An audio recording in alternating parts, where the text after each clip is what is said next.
Now was last night on Bomber's Wātea news show. What is it called? It's called the Bradbury Group, and so he had on Helen Clark. Oh, Helen Clark. And Wilson, Abel, Leone, and Slade. Oh, God. On economy, 10 beneficiaries, and Palestine. Okay, all right. But at the end of it, he decides he's going to apologise to Winston and say something about me, doesn't he? Yeah. I haven't heard this before, folks. This is the first time for me. Let's listen to what Bradbury had to say with your tax dollars last night. Okay. Now to my final word. Brothers and sisters, tonight I would like to issue an apology to Matua Winston Peters.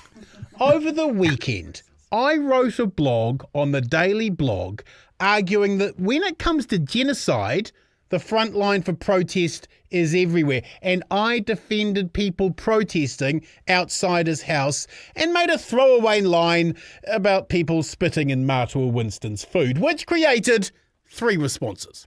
The first was a deluge of poorly spelt death threats from New Zealand First supporters, which I wasn't too concerned about because most looked like they were in their 80s and I felt I could walk them, and I could outwalk them if they chased me. The second response was Sean Plunket calling me every hour demanding I appear on his radioactive hate troll farm so he could adjudicate the standards of my comment. I know Sean is watching, so hi Sean. No, I have no interest whatsoever appearing on your radioactive hate troll farm so that you can pass judgment on my comments, because in the past, Sean has attempted to claim images of starving Gazans were faked, has claimed Maui dolphins were the, and I quote, Down syndrome kids of marine mammals that deserve to die, has asked if anyone felt sorry for Harvey Weinstein, and infamously claimed he was concerned about a mass outbreak of anorexia in Gaza. Allowing Sean Plunket to pass judgment on standards is like having a panel of lepers judge a beauty contest. The third response to my comment about spitting in Winston's food drew a Trumpian rant from Winston himself, where he compared me to political violence on par with Charlie Kirk's assassin, and he called me Bummer Bradbury 5 times. Comrades, while I certainly have a fine ass, I'm not sure I want the attention of Winston Peters on it, and can I remind everyone who has seen his rant that this is the Foreign Minister of New Zealand getting into a mudslinging fight with a left-wing blogger. My original post had 640 views. Him quoting me has had 100,000. So if anything does happen, it's his amplification and personal abuse that will have caused it, not me. I suppose for a man who has had more free lunches in the Southern Hemisphere than Shane Jones, the idea some underpaid Gen Z hospo staff might spit in his soup has turned Matua Winston into an easily triggered snowflake wallowing in victimhood. This is a man who has built a political career out of dog whistle personal attacks on minorities, migrants and vulnerable groups. Remember what he said about Benjamin Doyle, Rawati's facial tattoos, Harry Tam, migrant Green MPs, more than any other politician in recent years.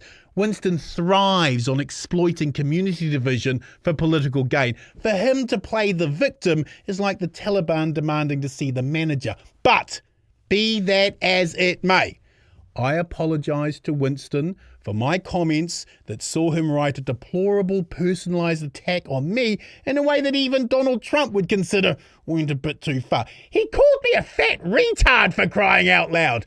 Don't spit in Winston's food, but I do think you can fart in his presence. That's right, folks. I've gone from spitter to farter. Comrades, this is not about what I wrote. This is not about protesters outside his home. It's not even about the smashed window, which, let's be clear, was wrong and unacceptable, and the person who did that will face the law. This is about Winston and the government he is part of putting us on the side of war criminals and genocide. That is what is truly unforgivable. Of course, in any normal situation, we shouldn't protest outside politicians' homes. But when it comes to genocide, the front line for protest is everywhere. Winston put the Palestinians last, New Zealand second to last, and Israel first. In solidarity, the revolution continues. Ka pai Aotearoa. All right, well, I hadn't heard that before, but let's just start. He starts the whole thing with a lie.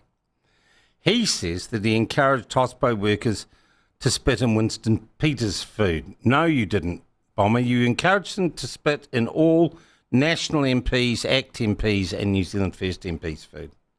So you start with a lie. You also tell the biggest lie currently abroad in the world, that Israel is committing genocide in Gaza, which it is not. And you repeat that lie over and over again during the course of your walk-back tirade, paid for on Waitea News by the New Zealand taxpayer.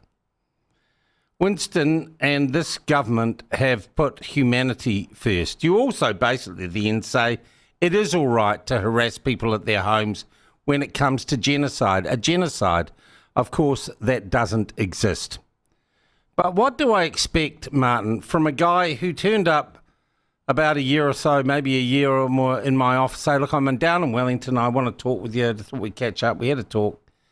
And then a week later or 2 weeks later, my accountant says to me, we've got a bill here for return airline fares for Martyn Bradbury from Auckland to Wellington.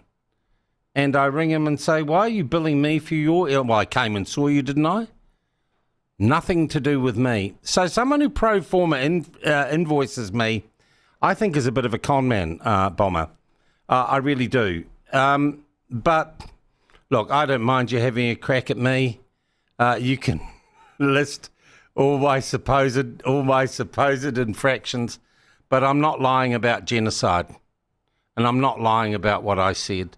You should make a proper apology to Mr. Peters, and I'm going to say, if Acacia O'Connor can be cancelled by One New Zealand, it is more important that you are not allowed to appear on taxpayer-funded. You and your unique brand of craziness are not funded by the New Zealand taxpayer via Waitea News anymore. A lot of people think you sound unhinged. And you're allowed to ring in any time you want, Martyn.